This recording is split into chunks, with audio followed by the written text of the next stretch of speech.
Hello everyone, आप सभी का स्वागत है स्टडी डायनेमिक्स में। और आज के वीडियो में हम लोग जो नवंबर मंथ है आपका, उसका कंप्लीट करंट अफेयर देखने वाले हैं। सो इसमें आपका सारी चीज़ों को कवर करवाया गया और कम टाइम में आप एक साथ जितने भी न्यूज़ है वो आपका रिवाइज भी हो जाएगा। और आप किसी एग्जाम के लिए प्रिपेयर कर रहे हो तो आपका वहाँ पे भी क्वेश्चन आपको आने के मोस्ट प्रोबेबल चांसेस हैं। तो अगर देखा जाए तो इसमें हमने कौन कौन सी चीज़ें कवर किया। नेशनल न्यूज़ है आपका, इंटरनेशनल न्यूज़ है, स्पोर्ट्स सेक्शन से हमने सारे न्यूज़ को लिया है। इसके अलावा अगर कोई इन्वायरमेंटल न्यूज़ है जो कि आपका एग्जाम में आने वाला है तो उसको भी हमने लिया है। तो ये क्वेश्चन फॉर्मेट में है तो आपका इसमें रिवीजन भी होगा। और सोर्सेज ऑलरेडी आपको मैंने बता रखा है, PIV है, इसके अलावा डिफरेंट मिनिस्ट्री जो वेबसाइट है वहाँ से हमने लिया है। सो ये आपका ऑथेंटिक सोर्स है तो आप इस पर वीडियो पे रिलाई कर सकते हो। नाउ एज यूजुअल हमने बात किया था कि हम कोटेशन लेंगे और पॉजिटिव जो आपका स्टेप लेंगे जब भी हम चीज़ों को स्टार्ट करेंगे। सो आज का जो आपका थॉट ये है, difficult times in a life life are like a washing machine. They twist us, spin us and knock us around, but in the end we come out cleaner, brighter and better than before. So life जो है एकदम washing machine के जैसे ही काम करता है। अगर washing machine में आपने कभी कपड़ा साफ़ किया होगा तो आपने देखा होगा कि बहुत ज़्यादा उसको ट्विस्ट किया जाता है, बहुत ज़्यादा उसको जो है उसमें खंगाला जाता है चीज़ों को, और लास्ट में आपको एकदम साफ़ सुथरा कपड़ा मिलता है, चमकता हुआ कपड़ा मिलता है। सो लाइफ ऐसे ही करता है, आपको बहुत सारे जो है वो प्रॉब्लम्स भी देता है और उसके साथ साथ आप उन सारी चीज़ों से सीखते हो और उसमें आप कहीं ना कहीं एक बेहतर इंसान बनकर और बेहतर निखर के आप सामने आते हो। सो इसी तरह से आपका लाइफ में कोई प्रॉब्लम्स चल रहा है, कुछ भी चल रहा है, तो उन सारी चीज़ों को एज ए अपॉर्चुनिटी देखो और एज ए देखो कि आपको वो कहीं ना कहीं स्ट्रॉन्ग बनाने के लिए जो है वो चीज़ें हो रही है आपके लाइफ में। So we will start with the first question. जो पहला क्वेश्चन आपको स्पोर्ट्स सेक्शन से है, who won the women's kabaddi world cup 2025 held in Dhaka. ठीक है, सो 2025 का अगर वर्ल्ड कप, तो पहला क्वेश्चन तो यहाँ पे यही बन जाएगा, आपको ढाका में हो रहा है। ठीक है, सो ऑप्शन देखते हैं। जो पहला वर्ल्ड कप है आपका कबड्डी वर्ल्ड कप, किसने जीता? ऑप्शन आपका Japan, India, China and Russia. So answer will be the India. India ने आपको वुमेंस वाला बात करी मैं, कबड्डी वर्ल्ड कप जीता है 2025 का। बट इसके साथ साथ आपको ये भी रखना है कि 2025 में जो आपका मेंस वर्ल्ड कप हुआ था, जो कि आपका इंग्लैंड में हुआ था, इसमें भी आपको विजेता कौन सा टीम था? जो है इंडिया ही जीता हुआ था। तो पुरुष एवं महिला वर्ग दोनों में आपको भारत ही जो है विजेता रहा है। जो महिला वाला है वो आपका जो टूर्नामेंट कहाँ पे हुआ था? तो ये बांग्लादेश ढाका में हुआ था। और जो आपका मेंस वाला है वो कहाँ पे हुआ था? तो इंग्लैंड में हुआ था। नेक्स्ट क्वेश्चन है, 19th number edition exercise Surya Kiran between India and which country. Option है आपका Nepal, Bangladesh, Sri Lanka and Japan. And answer will be the Nepal. तो सूर्य किरण जो है आपका मिलिट्री एक्सरसाइज है, ठीक है, जो कि कौन से दो कंट्री के बीच में होता है?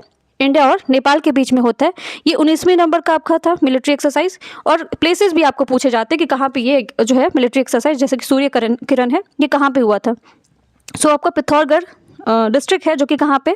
उत्तराखंड में है। सो उत्तराखंड में आपको 25 नवंबर से लेकर 8 दिसंबर तक अभी ये चल ही रहा है। सो इसमें आपको इंडिया की तरफ से कौन सा जो है वो जैसे कि आसाम रेजिमेंट था और नेपालीज जो है कंटीजेंट था। ठीक है, तो ये बस आपको ये रखना है कि ये हुआ कहाँ पे था? उत्तराखंड में हुआ है। और सूर्य किरण इंडिया और नेपाल के बीच में होता है। इसके अलावा अजय वॉरियर भी आपका न्यूज़ में था, तो इसको आप लोग कमेंट सेक्शन में बताना कि अजय वॉरियर जो आपका एक्सरसाइज है वो इंडिया और कौन से कंट्री के बीच में होता है।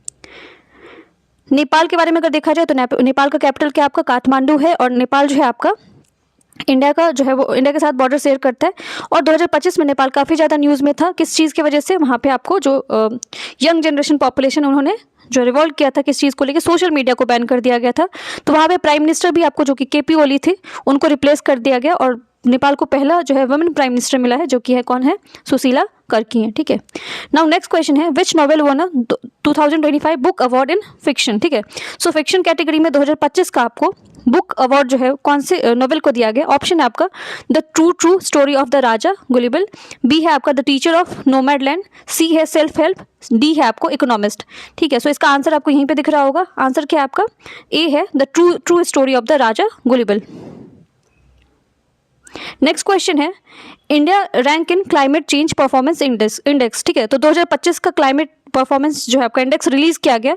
इसमें इंडिया का रैंक क्या रहा है? ऑप्शन है आपका 26, बी ऑप्शन है 21, सी है 23rd एंड डी है आपका 42nd। And answer will be the 23rd। तो 23वें नंबर का भारत का रैंक रहा है। और इसमें अगर देखा जाए तो इसको रैंक को कौन रिलीज करता है आपको? तो ग्रीन वॉच है आपका ऑर्गेनाइजेशन, जो कि आपको climate change performance index release करता है। और भारत का 23वां रैंक है, जो कि आपका पिछले साल के मुकाबले अगर देखा जाए तो ये आपका खराब हुआ है। और टॉप 4 में अगर देखा जाए तो कोई भी कंट्री नहीं है आपको, तो ये याद रखना। आपको अगर पूछा जाए कि नंबर 1 पे कौन था, तो नंबर 1 पे कोई भी नहीं है। नेक्स्ट क्वेश्चन है आपका, which country which country will host the COP31 climate summit in 2026। सो 2026 का जो यहाँ पे COP30 नहीं लिखा है, COP31 लिखना है। तो ये आपको एग्जाम में एकदम ध्यान रखना है कि COP31 के बारे में पूछा रहा है, COP30 के बारे में नहीं पूछा जा रहा है। ऑप्शन है आपका ब्राजील, बी है तुर्की, सी है Australia and D is south Africa. So answer will be the Turkey. COP30 आपका ब्राजील में हुआ है, बट COP31 जो है, जो कि 2026 में होने वाला है, इसके लिए आपको वेन्यू किसको चूज़ किया गया? टर्की को चूज़ किया गया। इनिशियली अगर देखा जाए तो टर्की और ऑस्ट्रेलिया के बीच में आपको डिस्प्यूट चल रहा था, इस चीज़ों को लेके कॉन्फ्लिक्ट चल रहा था कि कहाँ पे कंडक्ट करवाया जाएगा, बट फाइनली जो चीज़ें निकल के आई उसके अकॉर्डिंग COP31 जो है आपका 2026 का, वो कहाँ पे होगा? टर्की में होगा। और COP30 जो है आपका कहाँ पे हुआ है? तो ये आपको ब्राज़ील में हुआ है, बेलम में हुआ है। और जो की थीम था वो किस चीज़ के अराउंड था? तो ये अमेजॉन फॉरेस्ट और अमेजॉन रिवर को लेके था। नाउ नेक्स्ट क्वेश्चन है आपका 20th G20 लीडर समिट जो है वो कहाँ पे हुआ है? ऑप्शन है आपका ब्राज़ील, बी है साउथ अफ्रीका, सी है आपका इजिप्ट, डी है आपका इंडिया। सो 20वें नंबर का है G20, ठीक है, और ये कहाँ पे हुआ आपका? साउथ अफ्रीका में हुआ है। सो ये याद रखना है आपको। एंड कहाँ पे एग्जैक्ट प्लेस अगर पूछा जाएगा तो जोहान्सबर्ग, जो कि आपका कहाँ पे? साउथ अफ्रीका में है। और G20 अगर पूछा जाए तो भारत में भी हुआ था। कब हुआ था? तो 2023 में हुआ था। G20 के बारे में थोड़ा सा रिवाइज कर लेते हैं, जहाँ कि अगर स्टैटिक क्वेश्चन आते हैं तो आपके क्वेश्चन मिस नहीं होने चाहिए। G20 was created after the Asian financial crisis in 1997 to 98। तो 1997 और 98 के बीच में आपको जो है आर्थिक तंगी आया था, जिसके बाद इसको बनाया गया था। इसमें जनरली अगर देखा जाए तो इनिशियली आपको फाइनेंस मिनिस्टर और सेंट्रल बैंक के जो गवर्नर होते थे वही इसका जो है पार्ट बनते थे। बट 2008 के बाद जो फाइनेंशियल क्राइसिस आया, इवन जो 2009 में इसको क्या कर दिया गया कि इसको रिप्रेजेंट करने के लिए डिफरेंट जो आपको उस टाइम पे फेमस लीडर होते थे वो भी इससे जुड़ने लगे। सो अभी ये लीडर समिट जो है वो कॉन्सेप्ट अगर देखा जाए तो 2009 में आया हुआ है, ठीक है। G20 में कितने कंट्रीज़ हैं? तो आपको टोटल 19 कंट्रीज़ है और एक जो है आपका यूरोपियन यूनियन है। सो अगर पूछा जाए कि G20 जो है आपका ग्रुपिंग जो है वो फॉर्मल ग्रुपिंग है, इनफॉर्मल ग्रुपिंग है? सो ये आपको याद रखना, इनफॉर्मल ग्रुपिंग है। G20 मेंबर्स जो अकाउंट्स करते 85% of the global GDP, 75% of the world trade. So आपको 85% जो आपका ग्लोबल GDP में आता है वो G20 कंट्री से ही आता है। और नियरली आपको 2/3 ग्लोबल पॉपुलेशन को भी रिप्रेजेंट करते हैं G20 में। नाउ नेक्स्ट क्वेश्चन आपका सेकेंड एडिशन ऑफ भारतीय कला महोत्सव। सो जो सेकेंड नंबर का एडिशन है आपको भारतीय कला महोत्सव का, ये कहाँ पे हुआ है? ऑप्शन है आपका न्यू दिल्ली, बी है आपको तेलंगाना, सी है आपको Andhra Pradesh and D is Gujarat. Answer will be the Telangana. Telangana में आपको भारतीय कला महोत्सव किया गया है। अब जनरली न्यू दिल्ली अगर देखोगे तो आप वहाँ पे कंफ्यूज हो सकते हो। यहाँ पे जो अगर देखा जाए तो इसको प्रेसाइड किसने किया था? तो प्रेसिडेंट ने किया था। और भारतीय कला महोत्सव में जनरली आपका जो भी आर्ट एंड कल्चर है उन सारी चीज़ों को शोकेस किया गया है। नेक्स्ट क्वेश्चन है which ministry had launch the हमारा शौचालय हमारा भविष्य, ठीक है। ये आपका जो है वो स्कीम लॉन्च किया गया है और किसके द्वारा किया गया? ऑप्शन है आपको हाउसिंग मिनिस्ट्री, बी है आपको पंचायती मिनिस्ट्री, सी है आपको मिनिस्ट्री ऑफ जल शक्ति एंड डी इज नन, ठीक है। So answer will be the C, ministry of Jal Shakti ने आपको स्कीम लॉन्च किया जिसका नाम है हमारा शौचालय हमारा भविष्य। अब ये स्कीम अगर देखा जाए तो नेशन वाइड सैनिटेशन कैंपेन है जिसको लॉन्च किया गया India ministry of Jal Shakti to improve the sustainability of toilets in rural areas. The initiatives ran from the 19th to 10 December. सो ये आपको 19 नवंबर से स्टार्ट किया गया जो कि 10 दिसंबर तक 2025 में चलने वाला है। और ये मिनिस्ट्री आपको याद रखना है जल शक्ति मिनिस्ट्री है। और ये खासकर आपको कहाँ पे है? रूरल एरियाज़ में किया गया है ताकि जितने भी आपको टॉयलेट्स वगैरह सैनिटेशन का प्रॉब्लम है इन सारी चीज़ों को सॉल्व किया जाए। और ये कैंपेन किसके तहत चल रहा है? स्वच्छ भारत मिशन जो आपका ग्रामीण वाला है उसके अंदर ये मिशन को चलाया जा रहा है। नाउ नेक्स्ट क्वेश्चन आपका, और ये बहुत चांसेस है कि अगर आपको एग्जाम अभी अपेयर करने वाले हो तो उसमें आपको ये क्वेश्चन आने के चांसेस हो सकते हैं। 74th miss universe title one by, तो जो 74th नंबर का मिस यूनिवर्स का टाइटल किसने जीता है? ऑप्शन आपका विक्टोरिया, बी है आपको मानसी गुप्ता, सी है आपको फातिमा बोस एंड डी है आपको मनिका, ठीक है। So answer will be the Fatima Bose, ठीक है। अभी कौन से कंट्री से बिलोंग करती हैं? तो ये आपको मैक्सिको से बिलोंग करती है और इनको ये टाइटल जो दिया गया 74th नंबर का। थोड़ा सा मिस यूनिवर्स का हिस्ट्री भी देख लेते हैं। सो 74th एडिशन है, ये भी याद रखना आपको। और ये मैक्सिको से बिलोंग करती है तो पता है। भारत की तरफ से अगर देखा जाए तो अभी तक कितनी मिस यूनिवर्स रह चुकी हैं? तो 3 मिस यूनिवर्स रह चुकी हैं। पहले जो थी वो सुष्मिता सेन थी जो कि 1994 में बनी हुई थी।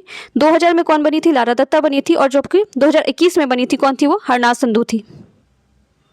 नाउ नेक्स्ट क्वेश्चन है recently veteran actor Dharmendra passed away by which nickname he known, ठीक है। तो इनको एक निक नेम दिया गया, इनको एक उपाधि दी गई है और कौन से नाम से जाने जाते हैं? ऑप्शन है ही मैन, बी है आपको जेंटलमैन, सी है big B and D is none. So answer will be the he man के नाम से ये जाने जाते हैं। और इनका जो अगर बुक देखा जाए तो जिसके बारे में इनके बारे में लिखा गया ऑटोबायोग्राफी है, इनका बायोग्राफी है not just a he man. ये बुक किसने लिखा है? तो राजीव विजयकर ने लिखा हुआ है। और इनका बर्थ प्लेस अगर देखा जाए तो ये पंजाब से बिलोंग करते हैं, इनको जो है पद्मश्री वगैरह भी इनको मिल चुका है। नाउ नेक्स्ट क्वेश्चन आपको 10th chief minister of Bihar. So recently आपको नवंबर में है बिहार में इलेक्शन कंक्लूड किया गया है, और ये 10वें नंबर के जो चीफ मिनिस्टर बिहार के कौन बने हैं? ऑप्शन है आपको लालू प्रसाद, बी है तेजस्वी यादव, सी आपका Nitish Kumar and D is Jitan Ram. ठीक है, so answer will be the Nitish Kumar 10वें नंबर के चीफ मिनिस्टर बने हैं। ठीक है, नाउ नेक्स्ट क्वेश्चन देखते हैं, who won the Davis Cup 2025 title known as a world cup of tennis. So एक तो यही क्वेश्चन बन जाएगा कि डेविस कप जो है आपको कौन से स्पोर्ट्स से रिलेटेड है? सो ये आपका टेनिस से रिलेटेड है। और 2025 का डेविस कप कौन से कंट्री ने जीता है? ऑप्शन आपका इटली, बी है आपका स्पेन, सी है USA and D is Brazil. So answer will be the Italy. Italy ने आपको 2025 का डेविस वर्ल्ड कप जीता है। इसका डिटेल भी देख लेते हैं। सो इसको विनर आपका इटली रहा, ये 4th टाइम डेविस कप जीतने वाला बना है। रनर अप कौन सा टीम रहा है? तो स्पेन का टीम रहा है। और इससे पहले अगर देखा जाए तो इटली ने आपको 1976 में, 2023 में, 2004 में भी इस कप को जीत रखा है। नाउ नेक्स्ट क्वेश्चन है, who has won the title of 12th edition of Pro Kabaddi League. So 12वें नंबर का आपका प्रो कबड्डी लीग हो रहा था, तो इसको जीता किसने है? ऑप्शन है आपका पुनेरी पल्टन, बी है दबंग दिल्ली, सी है Patna Pirates and D is Bengaluru Bulls. ठीक है, so answer will be the Dabang Delhi ने आपको 12th edition of Pro Kabaddi League जीता है। नेक्स्ट क्वेश्चन है, which country won the ICC women's cricket world cup 2025। तो 2025 का अगर आईसीसी वुमेन वर्ल्ड कप के बारे में पूछा जाए तो ये 13th नंबर का था, और इसको जीता किसने? ऑप्शन है आपका साउथ अफ्रीका, बी है इंडिया, सी है England and D is Pakistan. So इसको जीता किसने? ऑप्शन इसका आंसर क्या हो जाएगा? इंडिया हो जाएगा। और इसके बारे में अगर देखा जाए तो फाइनल में ये मैच किसके किसके बीच में हुआ था? तो इंडिया वर्सेस साउथ अफ्रीका के बीच में हुआ था। जीता किसने? इंडिया ने जीता। और ये मैच आपको वेन्यू जो इसका रखा गया था कहाँ कहाँ था? तो इंडिया और श्रीलंका दोनों में हुआ था। टोटल 8 टीम थे इसमें। इसके साथ साथ एक और चीज़ है जो कि आपको नवंबर मंथ में हुआ, India's women's blind cricket team have created history winning the first ever women's T20 world cup for the blind in Colombo on Sunday. ठीक है, सो ये 2025 में ही है और नवंबर में ही है। तो एक तो आपने 50 वाला आपने देखा, वुमेन्स वर्ल्ड कप देखा, और ब्लाइंड T20 वर्ल्ड कप हुआ जिसमें भी भारत ने जीता है। तो स्पोर्ट्स के पर्सपेक्टिव से अगर देखा जाए तो नवंबर में आपको बहुत सारे इंडिया ने जो टूर्नामेंट्स जीता है। और इसमें इंडिया ने डिफीट किसको किया था? यहाँ पे जो ब्लाइंड वाला था उसमें नेपाल को डिफीट किया था। नेक्स्ट क्वेश्चन है, who has awarded the Indira Gandhi peace prize 2024। ठीक है, सो 2024 का आपको इंदिरा गांधी पीस प्राइज किसको दिया गया? ऑप्शन है डोनाल्ड ट्रंप, बी है नरेंद्र मोदी, सी है आपको मिशेल बेचलेट और डी है आपको Sheikh Hasina. Answer will be the C, Michelle Bachelet. ठीक है, और ये कौन से कंट्री से बिलोंग करती है? तो चाइले से, चीन से बिलोंग करती है। अगर इसके बारे में आप लोगों ने एनसीईआरटी में पढ़ा होगा, थोड़ा सा स्टैटिक भी रिवाइज कर लेते हैं।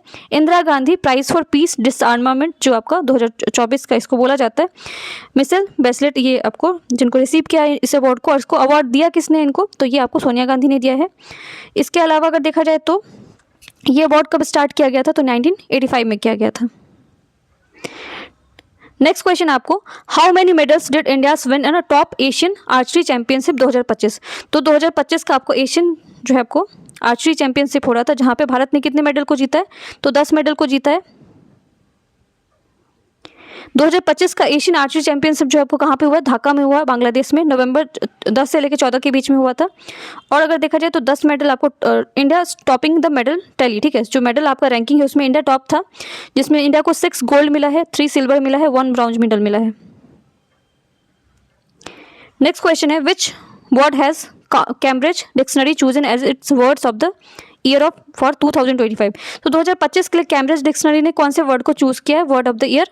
ऑप्शन है आपका ए स्लॉप, बी है स्क्विडी, सी है आपको डेलुलू एंड डी इज पैरासोशल। ठीक है, सो पैरासोशल जो है वर्ड एज ए चूज किया गया आपको Cambridge dictionary of the word. और पैरासोशल वर्ड के बारे में अगर देखा जाए तो इसको ओरिजिनेट जो ये वर्ड कब आया था? तो डोनाल्ड हॉर्टन ने इसको रिचर्ड वॉल ने कब लाया था? 1956 में। इसका मतलब होता है one way emotional relation with a public figure और एआई। अगर जो बहुत सारे ऐसे लोग होते हैं जो कि आपको किसी सेलिब्रिटी से बहुत ज़्यादा उनका लगाव होता है, भले वो उनसे कभी भी नहीं मिले होते और उनको लेके वो बहुत ज़्यादा इमोशनल होते, इसी के लिए आपको पैरासोशल यूज़ किया जाता है। नेक्स्ट क्वेश्चन आपका, which of the following declare the vibe coding as the word of the year. So कौन से डिक्शनरी ने आपको वाइब कोडिंग को जो है as a word of the year declare किया? ऑप्शन आपका कैम्ब्रिज, तो कैम्ब्रिज तो ऑलरेडी आपने देख लिया, बी आपका ऑक्सफोर्ड डिक्शनरी, सी आपको मेरियम वेबस्टर एंड डी है Collins dictionary. So answer will be the Oxford dictionary. Now next question है आपका, which state has launch the cyber Jaago program. सो कौन से स्टेट ने आपको साइबर जागो प्रोग्राम जो है लॉन्च किया है। ऑप्शन है आपका उड़ीसा, बी है आपका पंजाब, सी है Andhra Pradesh and D is Rajasthan. So answer will be the Punjab. Punjab ने आपको जो है साइबर जागो प्रोग्राम लॉन्च किया। इसके अलावा सीनियर सिटीजन्स को लेके भी जो है आपको टूरिज्म को प्रमोट करने के लिए ये भी आपको इनिशिएटिव जो है किसने लिया, पंजाब ने लिया है।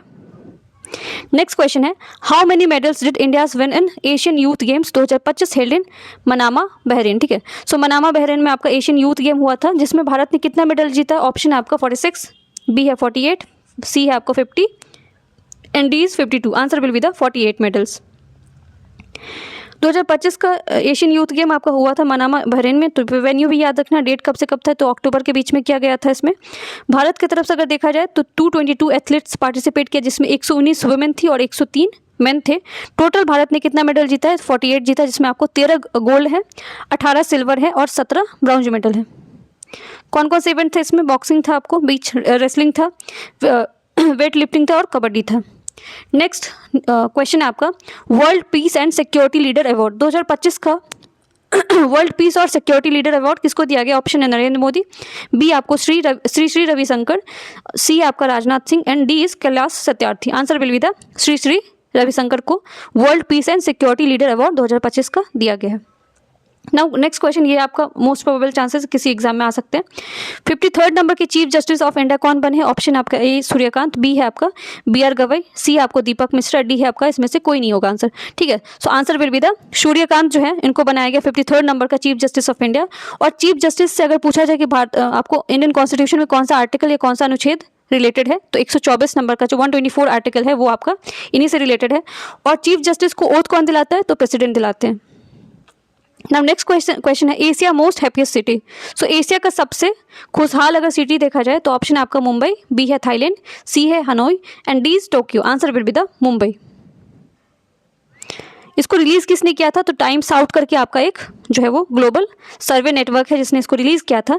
टॉप मोस्ट हैप्पीएस्ट सिटी में अगर देखा जाए तो पहले पे मुंबई है, फिर आपका बीजिंग जो कि चाइना में है, संघाई भी आपका कहाँ पे चाइना में है, चियांग माई, हनोई जो कि आपका वियतनाम है, जकार्ता, ये आप लोग मुझे कमेंट सेक्शन में बताना, हांगकांग, बैंकॉक, सिंगापुर और सियोल जो कि आपका कोरिया में है। नाउ नेक्स्ट क्वेश्चन आपका, Garuda 2025 exercise between India and कौन से कंट्री के बीच में किया गया है। गरुड़ आपका मिलिट्री एक्सरसाइज है जो कि भारत और कौन से कंट्री के बीच में। ऑप्शन आपका फ्रांस, बी है ऑस्ट्रेलिया, सी है Japan, D is Nepal. Answer will be the France. यहाँ पे बहुत सारे मिलिट्री एक्सरसाइज लिखे हैं जो कि इंपॉर्टेंट हो सकते हैं, जैसे सूर्य किरण ऑलरेडी हमने पढ़ लिया, इंडिया और नेपाल के बीच में होता है। क्विकली रिवाइज कर लेते हैं जो कि आपका अगर क्वेश्चन आता है तो मिस नहीं होगा। नोमैड एलिफेंट जो है आपको इंडिया और मंगोलिया के बीच में होता है। युद्ध अभ्यास किसके बीच में होता है, इंडिया और यूएसए के बीच में होता है। वज्र प्रहार किसके बीच में होता है, इंडिया और यूएसए के बीच में होता है। हैंड इन हैंड इंडिया और चाइना, एक लौता है जो कि चाइना और इंडिया के बीच में होता है, हैंड इन हैंड। ठीक है, संप्रीत जो है आपको इंडिया और बांग्लादेश के बीच में होता है। यूक्रेन जो है आपका इंडिया और मालदीव के बीच में होता है। इंद्र जो है आपको इंडिया और रसिया के बीच में होता है। बोल्ड कुरुक्षेत्र जो है इंडिया और सिंगापुर के बीच में होता है। मैत्री आपका इंडिया और थाईलैंड के बीच में होता है। तो ये सारी मिलिट्री एक्सरसाइज है जिसको एक बार आप आराम से वीडियो पॉज करके गो थ्रू कर सकते हो। नाउ नेक्स्ट क्वेश्चन है, which state recently become the India's first state to implement the Bharat net scheme state wide. ठीक है, तो पूरे स्टेट में लागू करवाने वाला भारत नेट अगर देखा जाए तो ये आपको इंटरनेट कनेक्टिविटी को प्रमोट करने के लिए और जो आपको लोगों को सस्टेनेबल तरीके से जो है चीज़ों को इससे जोड़ने के लिए जो है इनिशिएटिव लाया गया है भारत नेट। इसको पूरे स्टेट में लागू करवाने वाला कौन सा स्टेट बना। ऑप्शन आपका उड़ीसा, बी है पंजाब, सी है Andhra Pradesh, D is Rajasthan. Answer will be the Punjab. Next question है, which country recently announce to build a world deepest under water laboratory. तो पानी के अंदर सबसे डीपेस्ट अगर ये 2047 तक बनाया जाएगा, बट इसको बनाने के लिए जो है बात किसने कंट्री ने किया। ऑप्शन आपका India, B China, C Russia and D USA. So इसका आंसर हो जाएगा इंडिया। 2047 तक वर्ल्ड का डीपेस्ट जो है वाटर अंडर वाटर लेबोरेटरी बनाने की बात किया जा रहा है। बट अगर पूछा जाए अभी किसके पास है तो ये चाइना के पास है। नेक्स्ट क्वेश्चन है, 2026 का FIH हॉकी वर्ल्ड कप कहाँ पे होगा। सो ऑप्शन आपका बेल्जियम, बी है नीदरलैंड, सी है both and D is none. So ये आपको 2026 का अगर वर्ल्ड कप पूछा जाए हॉकी वर्ल्ड कप तो ये नीदरलैंड और बेल्जियम दोनों में होगा।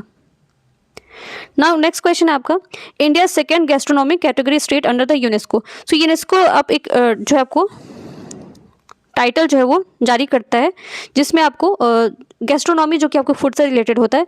सो सेकंड नंबर का कौन सा स्टेट बना है, ऑप्शन ये सिटी बना है, तो ऑप्शन आपका लखनऊ, बी है बनारस, सी है Ayodhya and D is Jaipur. So answer will be the Lucknow. Lucknow को ये उपाधि दिया गया गैस्ट्रोनॉमी कैटेगरी में। बट पहला अगर पूछा जाए तो पहला कौन सा रहा है आपका, हैदराबाद। ठीक है, नाउ एक्स्ट्रा न्यूज़ भी इसमें कवर कर लेते हैं जो कि आपका कहीं मिस नहीं होगा। फिडे चेस वर्ल्ड कप आपका भारत में ही हो रहा है। इसमें जो विजेता है उनका नाम क्या है, जोकोविर सेंड्रो। ठीक है, छत्तीसगढ़ में आपका सिरपुर आर्कियोलॉजिकल साइट है जिसको यूनेस्को हेरिटेज में नॉमिनेशन मिला है, बट यूनेस्को हेरिटेज साइट बना नहीं है। तो हो सकता है आपको सिरपुर, क्योंकि आपको गुप्ता समयकाल से इसका डायरेक्ट संबंध है, गुप्ता समयकाल में ये मंदिर बना हुआ, तो काफ़ी पुराना आपको टेम्पल है। तो ये आपको याद रखना कौन से डिस्ट्रिक्ट कौन से स्टेट में है, तो ये छत्तीसगढ़ में है। यूनेस्को के बारे में अगर देखा जाए तो यूनेस्को का हेडक्वार्टर कहाँ पे आपको, पेरिस फ्रांस में। और ये कौन से ईयर में बना था, ये अगेन आप लोग कमेंट सेक्शन में बताना। यहाँ पे अजलान शाह कप के बारे में दिया हुआ है। सो अजलान शाह कप जो है आपका किस चीज़ से रिलेटेड है, ये आप लोग ऑलरेडी यहाँ पे लिखा हुआ हॉकी से रिलेटेड है। तो ये जो भी जैसे कि डूरन कप है, डेविस कप है, इस तरह के सवाल आते हैं तो ये पता होना चाहिए। सो अजलान शाह कप किससे रिलेटेड है, हॉकी से रिलेटेड है। एक और न्यूज़ है जो कि आपको नवंबर मंथ का ही था। India has formally ratified as the host of 2030 Commonwealth game. तो 2030 का जो कॉमनवेल्थ गेम है वो भारत में ही होगा। और इसका जो वेन्यू है कहाँ पर रखा गया, तो अहमदाबाद में रखा गया। और नवंबर मंथ में बहुत सारे डेज आपके लिए इंपॉर्टेंट होता है, जिसमें 2 डेज तो आपको पक्का पता होना चाहिए। एक तो जो आपका नेशनल मिल्क डे होता है, ये आपका कब होता है, 26 नवंबर को होता है। और इसी दिन आपका कॉन्स्टिट्यूशन डे भी होता है, ये भी 26 नवंबर को ही होता है। नेक्स्ट अपॉइंटमेंट से रिलेटेड न्यूज़ है आपका, justice Vikram Nath appointed as a NALSA executive chairman. तो नालसा के जो चेयरमैन किसको जो है अपॉइंट किया गया, तो जस्टिस विक्रम नाथ को। तो ये सारे न्यूज़ आपका नवंबर का था, तो सब कुछ इसमें कवर हो गया, स्पोर्ट्स से लेके आपको जो भी इंपॉर्टेंट न्यूज़ थे। कोई अगर सजेशन है तो आप कमेंट सेक्शन में लिख सकते हो, और अगर वीडियो अच्छा लगता है तो वीडियो को लाइक कर सकते हो, चैनल को subscribe. Thank you so much.